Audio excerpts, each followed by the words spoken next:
오늘은 부활 8일 축제 토요일입니다. 사도행전의 말씀입니다.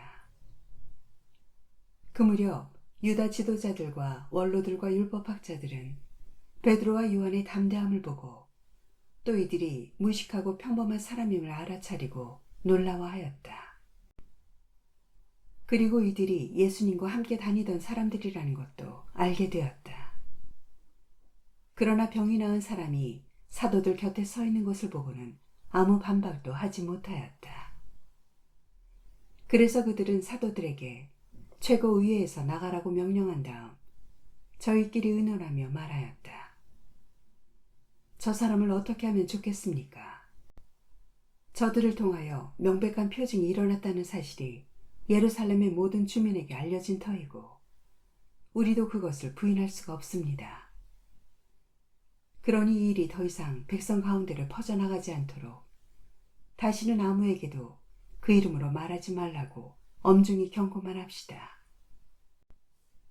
그리하여 그들은 사도들을 불러 예수님의 이름으로는 절대로 말하지도 말고 가르치지도 말라고 제시하였다. 그러나 베드로와 요한이 그들에게 대답하였다. 하느님의 말씀을 듣는 것보다 여러분의 말을 듣는 것이 하느님 앞에 옳은 일인지 여러분 스스로 판단하십시오. 우리로서는 보고 들은 것을 말하지 않을 수 없습니다.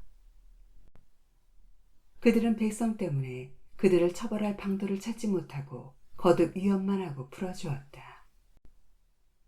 그 일로 백성이 모두 하느님을 찬양하고 있었던 것이다. 주님의 말씀입니다. 하느님 감사합니다.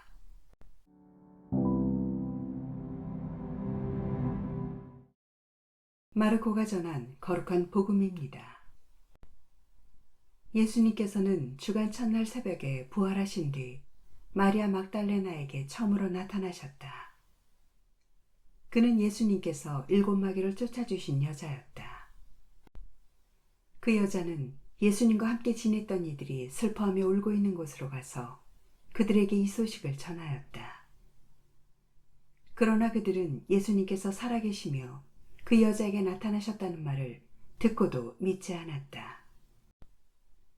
그 뒤 그들 가운데 2사람이 걸어서 시골로 가고 있을 때 예수님께서 다른 모습으로 그들에게 나타나셨다. 그래서 그들이 돌아가 다른 제자들에게 알렸지만 제자들은 그들의 말도 믿지 않았다. 마침내 11제자가 식탁에 앉아 있을 때에 예수님께서 나타나셨다. 그리고 그들의 불신과 완고한 마음을 꾸짖으셨다. 되살아난 당신을 본 이들의 말을 그들이 믿지 않았기 때문이다. 예수님께서는 이어서 그들에게 이르셨다. 너희는 온 세상에 가서 모든 피조물에게 복음을 선포하여라. 주님의 말씀입니다. 그리스도님 찬미합니다.